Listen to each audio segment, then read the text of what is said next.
is Friday. It is Friday. It is Friday. Hello, everyone. Happy Friday. I'm your host, as always, Marco Alvarado, welcoming you to another edition of Closing Out the Week. I'm recording this early. I'm recording this on Wednesday. I'm not going to be around my equipment this weekend. I'm going out of town, so I'm not going to be able to hit on some storylines that possibly pop up on Thursday, and I apologize for that in advance. If I miss anything, I will cover it next week, or Quinn and I will talk about it on the show on Wednesday.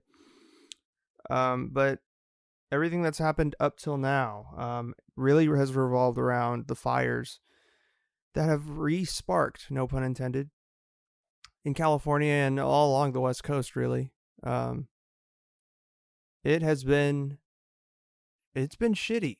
It's been very shitty this past week, and a lot of people, are wondering, a lot of people know the answer to this question already, but some people might be wondering, why is this happening? Why does it seem like every end of summer, early fall,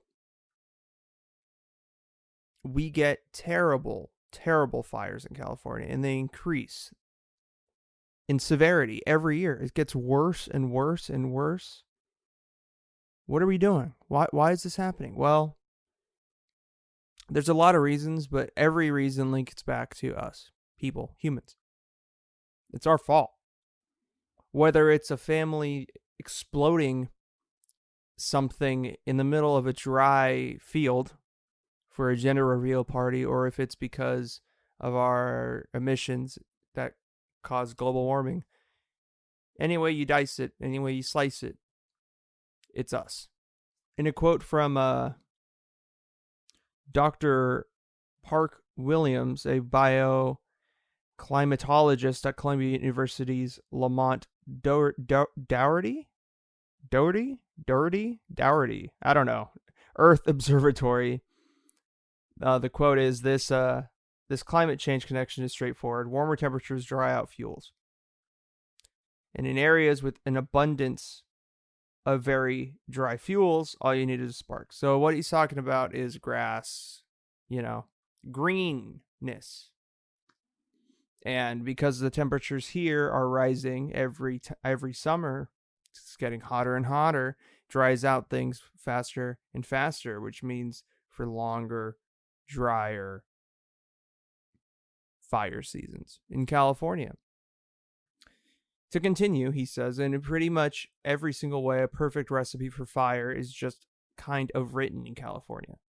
Nature creates the perfect conditions for fire as long as people are there to start the fires. But then climate change, in a few different ways, seems to also load the dice towards more fire in the future.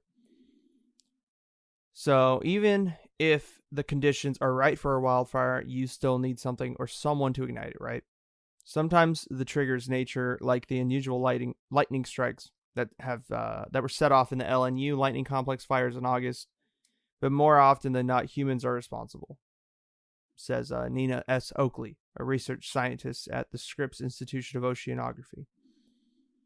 So, I mean, it's us, man. But specific to talk about the gender reveal fire, I don't know I don't know if it's sad or frustrating or both, but this isn't the first time that this has happened, actually.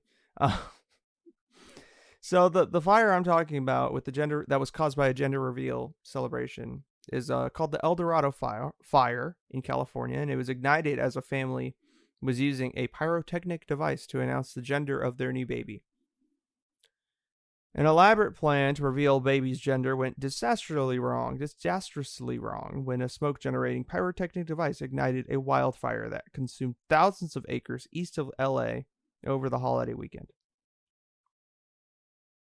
The device ignited 4-foot-tall grass at El Dorado Ranch Park on Saturday morning, and efforts to douse the flames with water bottles proved fruitless. No way, really. Captain Bennett Malloy, of the California Department of Forestry and Fire Protection, also known as CAL FIRE, said Monday. By Monday, the fire had burned more than 7,300 acres and was only 7% contained, the authority said. Evacuations were ordered, including in parts of Yucapa?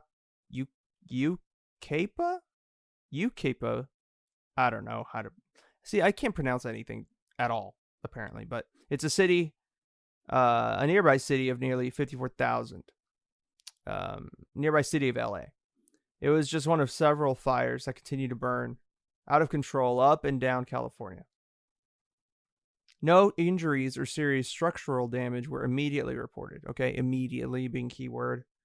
We're not sure if there has been anything reported quite yet. I haven't looked into it to that degree, but now this is something that people were asking me about this past weekend, but have there been any criminal charges filed against these people who put on this pretty dangerous display to celebrate the sex of their baby? And criminal charges were being considered, but would not be filed before the fire is extinguished, apparently.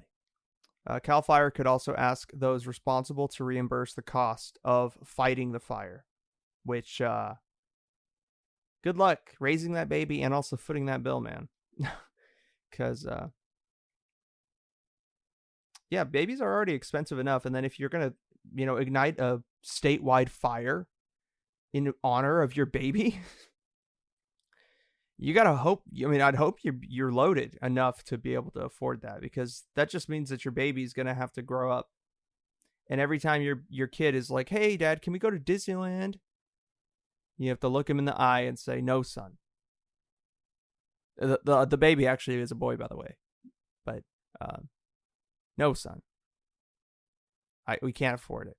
We can barely afford the cereal that you ate this morning. How can you think that we can afford to go to Disneyland? And then your son one day will grow up enough, when he's like 8 or 9 years old, and then be like, "Dad, why are we poor?" "Well, son, it's because we started a statewide fire before you were born that consumed over 7,300 acres and left almost a city of over 50,000 people having to evacuate." And all that happening in just a matter of about 3 days.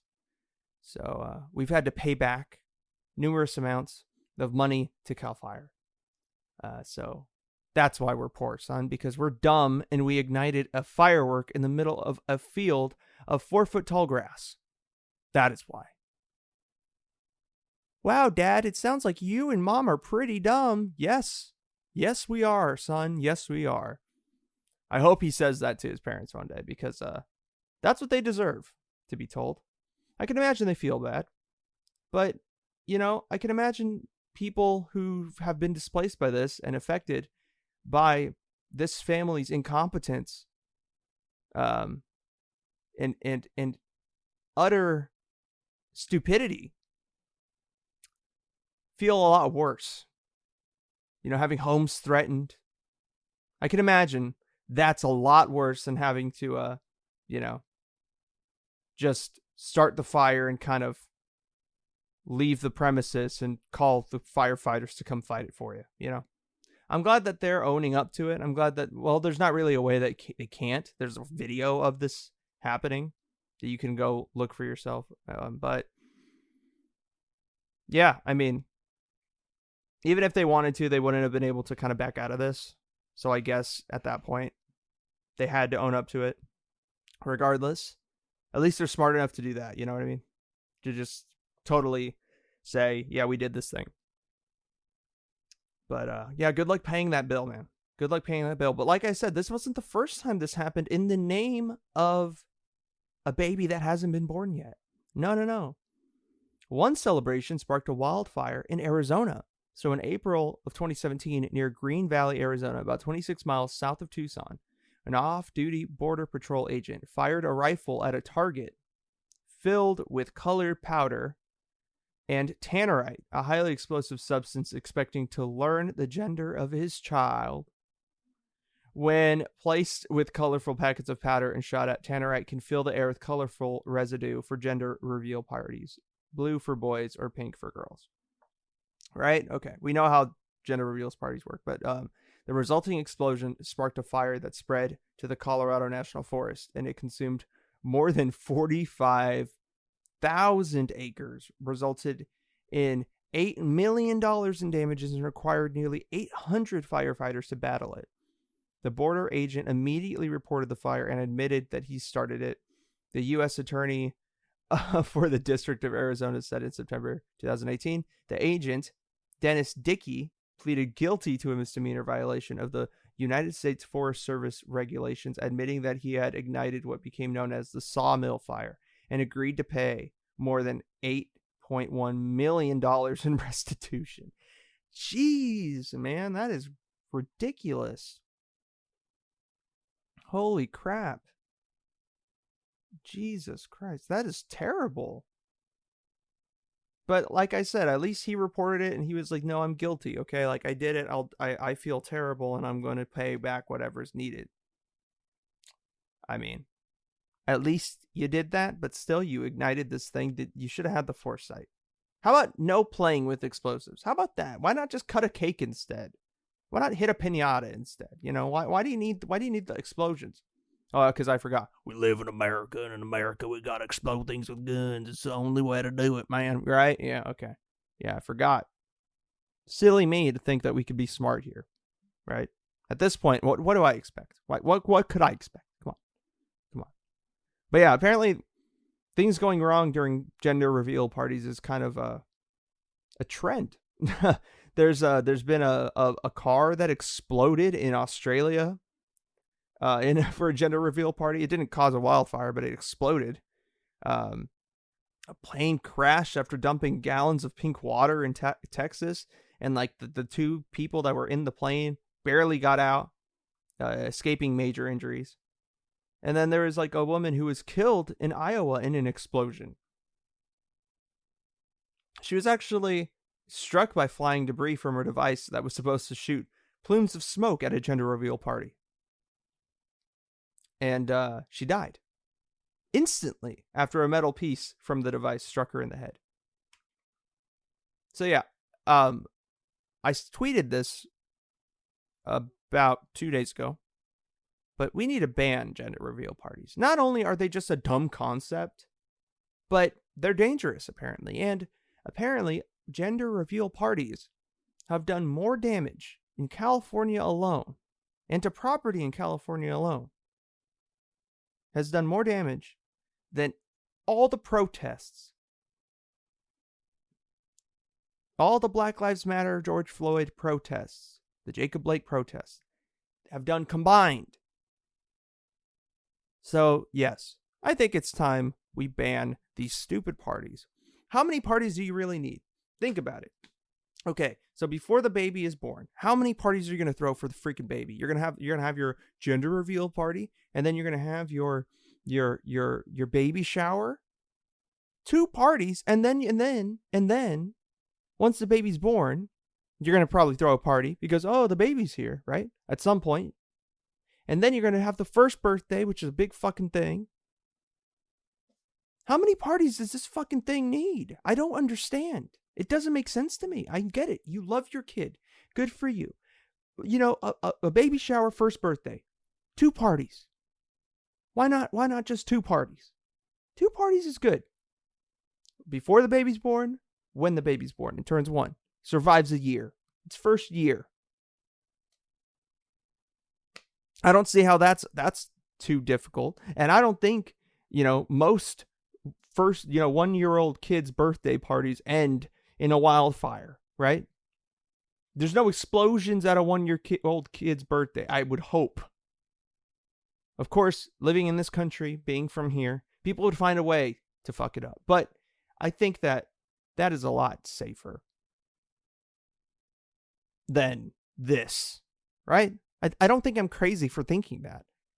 We have a party epidemic in this freaking country. Everything is a party. Why?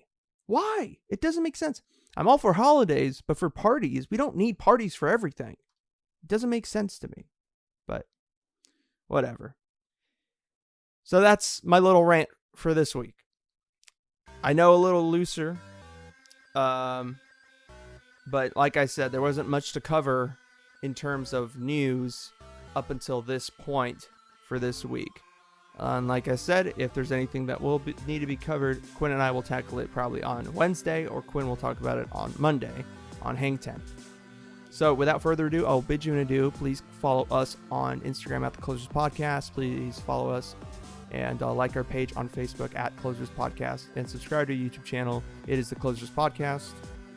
Please share these episodes with your favorite people so we can build a community of favorite people. And if you want to check out more of our content, this past Wednesday we released our series finale on Colts, actually, with Gabriella Elwell. She broke down the rise and fall of Nixium. Quinn and I reacted to this story. Pretty crazy stuff. Pretty awesome time, though, talking to two of my friends. And hope you check it out, because it was a blast to record. We also have the 2 other episodes of our cult series on Jonestown and Waco that you can go back and listen to as well. So have a great weekend, and don't start any fires, please. Thank you. Take care.